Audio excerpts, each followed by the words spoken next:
The Mafia boss had ruled the city for decades, feared, obeyed, unstoppable. But there was one secret no one dared mention. He was born deaf. No music, no laughter, no last words from the people he lost. Silence was the price he paid for power. That morning, he sat alone in his study as his new maid tidied the room. She was quiet, careful, invisible, just the way he preferred, until she froze. Her eyes locked onto his ear. She stepped closer, hands trembling. Then she whispered something he couldn't hear but could feel. With a gentle motion, she reached toward him and pulled out something small, something hidden, something no doctor had ever noticed. The Mafia boss stiffened. A sharp rush flooded his head, and then for the first time in his life, he heard a sound. His own breath, the room, the world. The silence shattered, and in that moment, the most powerful man in the city realized the greatest miracle of his life had just come from the one person he never truly saw. Stay with me until the end, because what he hears next will change everything he believes about his past. Now, let's get started. Vincent Torino controlled everything. Every street corner, every business deal, every whispered conversation that mattered in this city belonged to him. Men twice his size trembled when his shadow fell across their path. Police commissioners took his phone calls at 3 a.m. Judges rewrote verdicts with a single glance from his cold, gray eyes. For 37 years, he had built an empire on fear, respect, and absolute silence. But Vincent's silence ran deeper than anyone imagined. While his enemies assumed his quietness came from calculated intimidation, the truth was far more personal. Vincent Torino had never heard a single word spoken in anger, never caught the nervous stutter in a traitor's voice, never experienced the satisfaction of hearing his enemies beg for mercy. He read lips with deadly precision. He felt vibrations through floorboards and furniture. He understood the language of fear written across faces better than most people understood their native tongue. The Torino mansion sat like a fortress on the hill overlooking the harbor. 32 rooms of polished marble, crystal chandeliers, and artwork stolen from museums across 3 continents. Security cameras tracked every movement. Armed guards patrolled every entrance. And somewhere within those walls, Vincent lived in a world of absolute quiet, managing his criminal empire through careful observation and ruthless intelligence. His office occupied the entire top floor.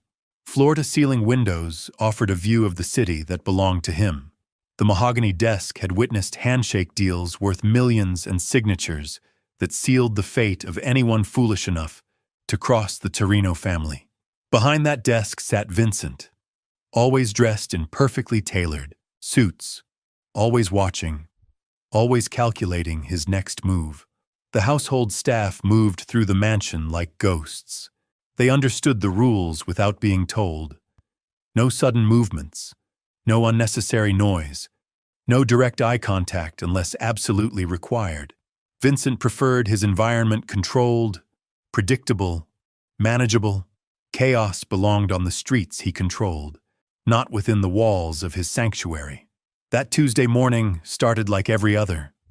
Vincent reviewed financial reports from his various operations while sipping espresso from bone china. The numbers told their familiar story of profit and power. The docks generated steady income from shipping containers that never saw customs inspection. The construction contracts provided perfect opportunities for money laundering. The casino revenues flowed like a golden river directly into offshore accounts. Maria Santos arrived at 7:30 sharp for her first day of employment. She carried herself differently than the previous housekeeping staff. Where others moved with nervous energy, she walked with quiet confidence. Her references had checked out perfectly. Previous employers praised her attention to detail, her discretion, her ability to work efficiently without supervision. More importantly, she came from the old neighborhood where people understood the value of keeping their mouths shut. Mrs. Benedetti, the head housekeeper, led Maria through the mansion's corridors. The older woman's instructions were precise and non-negotiable. Start in the guest quarters. Work your way through the formal dining areas. Save the master's study for last, and only when he signals permission. Never interrupt. Never ask questions. Never assume anything. Maria nodded at each instruction, absorbing the weight of expectation that hung over the household. She had worked for wealthy families before, but nothing quite like this. The mansion felt different, heavier, as if the walls themselves held secrets that demanded respect. Vincent noticed her immediately when she entered his study that afternoon. Not because she was beautiful, though she carried herself with an elegance that commanded attention. Not because she seemed nervous, though he detected the slight tension in her shoulders as she began dusting the antique furniture. He noticed her because she moved with purpose. Each gesture was deliberate, efficient, respectful of the space she occupied. She worked systematically around the room. The bookshelf filled with leather-bound volumes he had never read, but kept for appearances. The crystal decanters containing whiskey, older than most of his enemies. The collection of ivory chess pieces arranged on a board, where no game had been played in 20 years. Vincent watched her from his peripheral vision, noting how she handled each item with appropriate care. Maria approached the area near his desk to dust the window ledge. Vincent continued reading his reports, maintaining the illusion of disinterest while keeping her within his sight. She worked quietly, respectfully, exactly as he preferred. But then something changed. Her movements slowed. She paused mid-motion, cloth suspended in her hand. Vincent looked up to find her staring directly at him with an expression he couldn't immediately interpret. Not fear, not curiosity, something else entirely. Something that made his chest tighten with unfamiliar tension. She took a step closer, then another. Her eyes remained fixed on the right side of his head, with an intensity that made Vincent's jaw clench. No one stared at him like this. No one dared examine him as if he were a puzzle requiring solution. His hand moved instinctively toward the desk drawer where he kept his pistol. But Maria's expression wasn't threatening. It was concerned, almost maternal. She raised her hand slowly, pointing toward his ear with a trembling finger. Her lips moved, forming words he couldn't hear but somehow felt in the space between them. The air itself seemed to vibrate with whatever message she was trying to convey. Vincent's world operated on control. Every variable managed, every outcome predicted, every threat neutralized before it could materialize. But this moment existed outside his carefully constructed reality. This woman, this stranger, was seeing something that dozens of doctors, specialists, and medical experts had missed throughout his entire life. Maria's hand hovered inches from his ear. Vincent could feel the warmth radiating from her palm, could sense the careful deliberation in her movement. Every instinct screamed at him to pull away, to reassert control, to remind this woman exactly who she was dealing with. But something deeper held him frozen in place. Something he had never experienced before. Trust. Her fingers moved with surgical precision, not the cold, clinical touch of the medical professionals who had poked and prodded him throughout childhood. This was different, gentle, almost reverent, as if she understood that what she was about to do would change everything.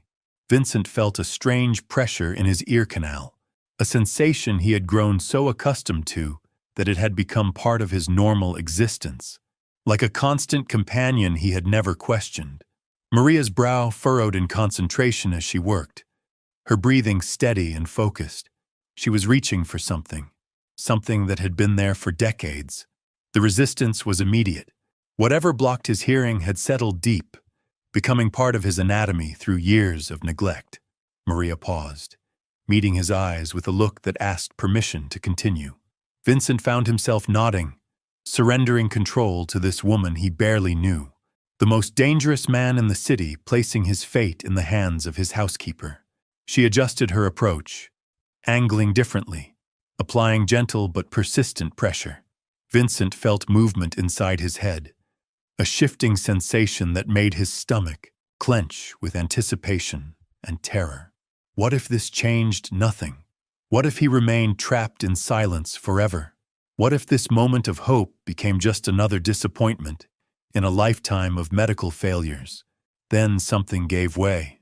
A small, dark mass emerged from deep within his ear canal. Waxy, compacted, years of buildup that had slowly stolen his connection to the world.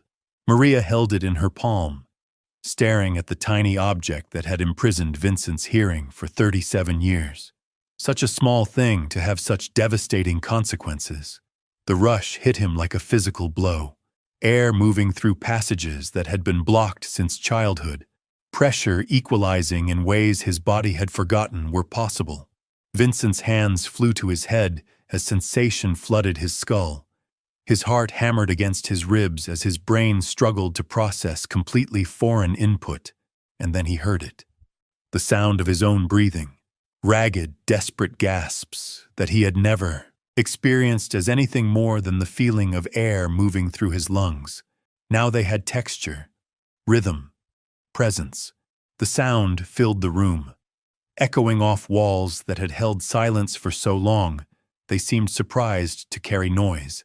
Vincent's eyes went wide with shock. His mouth opened, but no words came. How could there be words for something this impossible? His breathing grew louder, more frantic, as if he were drowning in sound after a lifetime underwater. Each inhale and exhale created a symphony he had never imagined possible.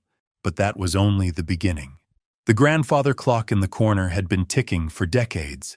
Vincent had felt its vibrations through the floorboards, had used its mechanical rhythm to mark the passage of time during long meetings and longer nights of planning. Now that steady tick-tock crashed through his consciousness like thunder. Precise, relentless, beautiful. Time itself had found its voice. Maria took a step backward, her shoes clicking against the marble floor. The sound made Vincent flinch as if she had fired a gunshot. Such a simple noise, the contact between leather and stone, but to his newly awakened ears, it rang like church bells announcing a miracle. The city beyond his windows revealed itself in ways he had never imagined. Car horns in the distance, their angry voices carrying stories of traffic and frustration. Construction equipment rumbling like mechanical beasts several blocks away. The harbor foghorn calling out its lonely warning to ships navigating treacherous waters. An entire urban orchestra had been playing around him his whole life, and he was finally allowed to hear the music. Vincent stood slowly, his legs unsteady beneath him. The leather chair creaked as his weight shifted. Another sound he had never experienced, the rustle of his expensive suit fabric as he moved. The soft whisper of papers sliding across his desk as his movement disturbed them. Even his own heartbeat seemed to echo in the newfound acoustic landscape of his awareness. Maria watched him with tears streaming down her face. She understood what this moment meant. Not just the restoration of his hearing, but the resurrection of a part of his humanity that had been buried for decades. She had witnessed something that bordered on divine intervention, and the weight of that responsibility showed in her trembling hands. Vincent tried to speak, to thank her, to express what words could never capture, but his voice, unused to being heard by its own owner, came out as a broken whisper. The sound of his own vocal cords vibrating, creating words he could finally receive as well as send. It was too much, too overwhelming, too impossibly wonderful. He sank back into his chair, overwhelmed by the sensory revolution taking place in his head. 37 years of silence had ended in a single moment of gentle intervention. This woman, this stranger who cleaned his floors and dusted his shelves, had accomplished what teams of specialists had declared impossible. But as the initial shock began to fade, Vincent realized something that chilled him to the bone.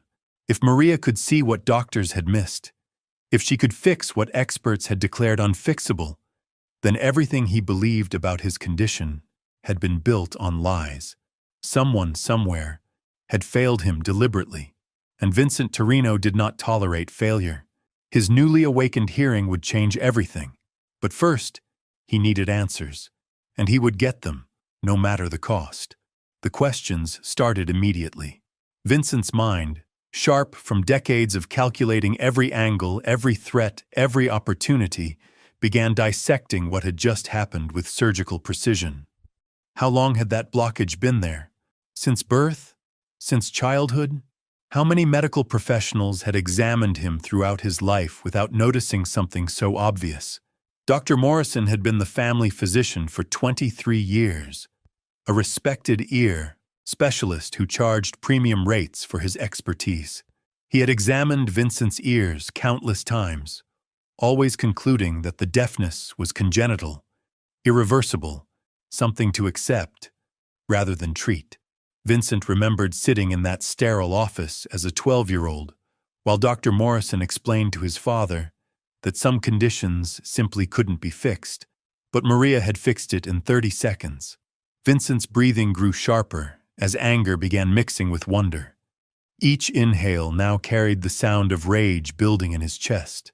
The grandfather clock continued its relentless ticking, but now it sounded like a countdown to someone's reckoning. Because if Dr. Morrison had missed something this simple, this treatable, then either he was incompetent or he was complicit. In Vincent's world, both options carried the same consequence. Maria stood frozen near the window, clutching the small, waxy mass she had extracted. Her face showed concern mixed with growing fear as she watched Vincent's expression darken. She had worked for powerful families before, but none quite like this. The stories whispered in the old neighborhood painted Vincent Torino as someone who settled debts with permanent solutions, and she had just revealed that someone had been lying to him for decades. Vincent stood again, his movements more controlled now, despite the overwhelming sensory input flooding his consciousness. He walked to his desk and opened the top drawer, not for the pistol this time, but for his phone. The device felt different in his hands now that he could hear its subtle electronic hum, the barely audible vibration of its internal mechanisms. He dialed Dr. Morrison's private number, the one reserved for emergencies and family matters. As the phone rang, Vincent experienced something completely new, the actual sound of a telephone call. Each ring reverberated through the speaker, through his ear into his consciousness with crystal clarity. When the doctor's voice answered, Vincent nearly dropped the phone. A human voice, real, textured, carrying emotion and inflection that lip reading had never conveyed. Dr. Morrison sounded older than Vincent remembered, tired, perhaps a little nervous about receiving an unexpected call from his most dangerous patient. Vincent's own voice came out stronger this time, though still rough from the shock of hearing himself speak. He arranged an immediate appointment, not a request, a command delivered with the quiet authority that had made grown men weep. Dr. Morrison agreed without question, as he always did when the Torino family called. After ending the call, Vincent turned his attention back to Maria. She remained by the window, still holding the evidence of 3 decades of medical negligence. Her hands trembled slightly, and Vincent could hear that trembling now, the subtle rustle of fabric as her body shook with nervous energy. Even fear had a sound, and it was more complex than he had ever imagined. But beneath her fear, Vincent detected something else, compassion. The same maternal concern that had driven her to examine his ear in the first place. This woman had risked her job, possibly her safety, to help him. In a world where everyone wanted something from Vincent Torino, she had simply wanted to ease his suffering. Vincent approached her slowly, his footsteps echoing against the marble floor like gunshots. Each step announced his presence in ways that had been impossible before. Power had always been visual for him. The way people's faces changed when he entered a room. The way conversations stopped mid-sentence. The way even hardened criminals found excuses to look anywhere except directly at him. Now power had a soundtrack. The whisper of expensive fabric as he moved. The authoritative click of Italian leather against stone. The subtle creaking of floorboards responding to his weight. Even his breathing carried menace when amplified by newfound hearing. Vincent realized he had been performing his role as a crime boss, with only half the tools available to him. Maria finally looked up as he approached. Her eyes were wide, still processing the magnitude of what she had accidentally accomplished. Vincent stopped directly in front of her, close enough that she had to tilt her head back to meet his gaze, close enough that he could hear her heart beating faster with each passing second. For a long moment, they simply stared at each other. Vincent studied her face with new appreciation for the woman who had just changed his life forever. Maria was perhaps 35, with the kind of weathered beauty that spoke of hard work and harder choices. Her hands showed calluses from years of manual labor, but they had moved with the precision of a surgeon when she touched his ear. When Vincent finally spoke, his voice carried a gentleness that surprised them both. He thanked her. 2 simple words that carried the weight of a lifetime's gratitude. Maria's eyes filled with tears as she heard the emotion in his voice, the raw humanity that had been locked away behind decades of silence. But Vincent's gratitude came with complications. Maria had seen what doctors had missed. She had accomplished what specialists had declared impossible, which meant either every medical professional he had ever consulted was incompetent, or someone had been deliberately maintaining his deafness for their own purposes. The second possibility made Vincent's blood run cold. Who benefited from keeping Vincent Torino deaf? Who gained advantage from his disability? The questions multiplied like cancer cells, spreading through his consciousness and demanding answers. In his organization, information was power, and someone had been controlling his access to one of the most basic forms of human communication for his entire life. Vincent walked to his safe, hidden behind a false panel in the mahogany bookshelf. His fingers moved across the combination lock while his ears picked up the subtle mechanical clicks of each number falling into place. Another sound he had never experienced. Even his secrets had been kept in silence until now. Inside the safe, among stacks of cash and sensitive documents, Vincent kept detailed files on everyone in his organization, including medical records, payment histories, and personal information about Dr. Morrison. If the doctor had been deliberately negligent, the evidence would be somewhere in those carefully maintained records. But first, Vincent needed to understand the full scope of what had been stolen from him. He had lived 37 years believing his deafness was an unchangeable fact of life, a limitation that shaped every decision, every relationship, every moment of his existence. Now that limitation had been revealed as an illusion, a lie maintained by people he had trusted with his most vulnerable moments. The rage building in Vincent's chest had a sound now, the sharp intake of breath through clenched teeth, the grinding of molars as his jaw tightened with fury, the steady rhythm of his heart pumping blood through veins that carried decades of accumulated anger. Even his silence had been taken from him, replaced by the unavoidable soundtrack of his own emotional responses. Maria remained by the window, watching Vincent's face cycle through shock, gratitude, suspicion, and finally cold calculation. She had worked for enough powerful men to recognize the expression that was settling over his features. Someone was about to pay a very steep price for their deception. Vincent's phone rang again, and this time he was prepared for the sound. The caller ID showed his lieutenant, Marco, checking in with the day's reports. Vincent answered, and for the first time in his life, he heard the voice of his most trusted associate. Marco sounded exactly as Vincent had imagined, deep, gravelly, carrying the weight of too many cigarettes and too much whiskey. The Katabai conversation was brief and professional. Marco reported on collections, territorial disputes, and routine business matters. But Vincent found himself distracted by the texture of human speech, the way emotion colored every syllable, the subtle cues that had been invisible to him throughout their 20-year partnership. After ending the call, Vincent realized something that made his stomach clench with new understanding. How many conversations had he misunderstood because he could only see lips, not hear tone? How many enemies had he failed to detect because he couldn't hear the nervousness in their voices? How many allies had he misjudged because he missed the sincerity in their words? His deafness had been more than a medical condition. It had been a strategic disadvantage that someone had deliberately maintained. And Vincent Torino did not tolerate disadvantages any more than he tolerated lies. The appointment with Dr. Morrison was scheduled for 6 o'clock that evening. Vincent spent the remaining hours experiencing his mansion with newly awakened senses. The house that had been his sanctuary of silence revealed itself as a symphony of subtle sounds. Water moving through pipes behind the walls, the hum of electrical systems powering his security network, the distant murmur of staff members going about their duties in other wings of the mansion. Each sound told a story Vincent had never been able to read before. The patterns of movement that revealed which servants were nervous, which were efficient, which were simply going through the motions of their employment. His world had suddenly become three-dimensional, in ways he was still struggling to comprehend.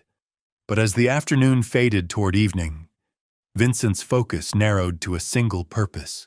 Someone had stolen 37 years of his life. Someone had profited from his disability. Someone had looked him in the eye and lied about his condition while collecting payment for their deception, and Vincent Torino always collected his debts with interest. Dr. Morrison's office sat in the most expensive medical building downtown. Vincent had been there dozens of times over the years, always leaving with the same verdict: permanent hearing loss, congenital defect, nothing to be done. Accept your condition and move forward. Tonight felt different as Vincent walked through those familiar hallways. His footsteps echoed off polished floors with a rhythm he had never experienced. The elevator hummed with mechanical precision as it carried him to the 15th floor. Even the fluorescent lights buzzed with electrical energy that painted the silence he had known his entire life. Dr. Morrison's receptionist looked up nervously as Vincent entered the waiting area. She had always been skittish around him. But tonight her fear had a soundtrack. The rapid clicking of her pen against the desk, the sharp intake of breath when their eyes met, the subtle rustle of papers as her hands trembled while pretending to organize files. Vincent took a seat in the leather chair facing the reception desk. The cushions exhaled softly under his weight, another sound that belonged to a world he was just discovering. Around him, the office hummed with activity he had never noticed. Air conditioning cycling on and off, computer fans whirring quietly, the distant murmur of voices from examination rooms where other patients discussed their medical concerns. 20 minutes later, Dr. Morrison emerged from his private office. The man looked exactly as Vincent remembered. Silver hair, perfectly styled, expensive suit tailored to hide a growing paunch, gold-rimmed glasses that reflected the overhead lighting. But now Vincent could hear the doctor's approach. The confident stride that had always seemed professional suddenly sounded hollow, artificial, like an actor playing a role he had rehearsed too many times. The handshake felt different, too. Vincent could hear the slight tremor in Dr. Morrison's breathing, the way his voice carried just a hint of nervousness, despite his practiced, bedside manner. They walked into the examination room together, and Vincent noticed how the doctor's shoes squeaked slightly against the floor. Such a small detail, but one that suggested discomfort beneath the polished exterior. Dr. Morrison gestured toward the examination chair with practiced authority. Vincent settled into the familiar position, while the doctor prepared his instruments. The otoscope clicked as it was assembled, the light buzzing to life with electronic precision. Vincent had undergone this examination countless times, but never with the ability to hear every mechanical detail of the process. The doctor approached with his usual professional confidence, but Vincent detected something new in his movements, a hesitation that hadn't been there during previous visits, as if Dr. Morrison sensed that tonight's examination might reveal more than either of them was prepared to handle. Vincent tilted his head to allow access to his right ear, the same ear that Maria had treated just hours earlier. Dr. Morrison positioned the otoscope and peered inside, his breathing steady but slightly faster than normal. Vincent could hear everything now. The doctor's quiet gasp of surprise, the sharp intake of breath that suggested discovery, the moment when professional composure cracked just enough to let truth slip through. Dr. Morrison stepped back from the examination chair, his face pale beneath the office lighting. His hands trembled as he set down the otoscope, the instrument clattering against the metal tray with more noise than necessary. For several long moments, silence filled the room. Not the comfortable silence Vincent had known his entire life, but the heavy, oppressive quiet that comes before devastating revelations. When Dr. Morrison finally spoke, his voice carried defeat. The blockage was gone, completely removed. After decades of examinations, the obstruction that had stolen Vincent's hearing had vanished as if it had never existed. The doctor's words came out in careful, measured tones, but Vincent could hear the underlying panic beneath each syllable. Vincent's expression remained neutral, but his newly awakened hearing caught every nuance of the doctor's distress. The way his voice cracked slightly on certain words, the increased pace of his breathing as stress flooded his system, the subtle shift in tone that suggested a man desperately trying to control a situation that had spiraled beyond his influence. The questions came next, delivered with the quiet intensity that had made Vincent Torino legendary in certain circles. How long had the blockage been visible during examinations? When had Dr. Morrison first noticed the obstruction? Why had removal never been attempted or even suggested as a treatment option? Dr. Morrison's answers came slowly, each word carefully chosen but ultimately inadequate. His claimed the blockage had been difficult to detect, suggested that removal would have been risky without proper surgical facilities, insisted that the hearing loss had appeared to be nerve damage rather than mechanical obstruction. Vincent listened to these explanations, with growing certainty that every word was a lie. His newly awakened hearing allowed him to detect the subtle vocal patterns that accompanied deception. The slight tremor that crept into the doctor's voice when he stretched the truth. The way his breathing became shallow during the most fabricated portions of his explanation. But it wasn't just the lies that Vincent could hear now. It was the fear. Dr. Morrison was terrified, and that terror had a very specific quality. This wasn't the general nervousness that came from treating a dangerous patient. This was the focused dread of someone whose carefully constructed deception had just collapsed around him. Vincent stood slowly from the examination chair, his movement generating sounds that seemed to echo with menace in the small room. His suit fabric whispered against itself as he straightened his jacket. His shoes clicked against the floor with measured precision. Even his breathing carried an ominous weight that made Dr. Morrison step backward toward the wall. The conversation that followed was brief but comprehensive. Vincent's voice remained calm, controlled, almost conversational in tone. But beneath that civilized surface lay the promise of consequences that made the doctor's face drain of all remaining color. Vincent asked about payment records, treatment histories, and consultation notes spanning the past 23 years. Dr. Morrison's responses became increasingly desperate as the scope of his deception became clear. The blocked ear canal had been visible during every examination since Vincent was 14 years old. The condition was not only treatable, but easily corrected with basic medical intervention. The continuing diagnosis of permanent hearing loss had been a deliberate misrepresentation maintained for over 2 decades. Vincent absorbed this information with the calculating precision that had built his criminal empire. Someone had paid Dr. Morrison to keep him deaf. Someone who benefited from Vincent's disability had been financing his medical deception for most of his adult life. The question was who, and the answer would determine how many people died before this matter was resolved.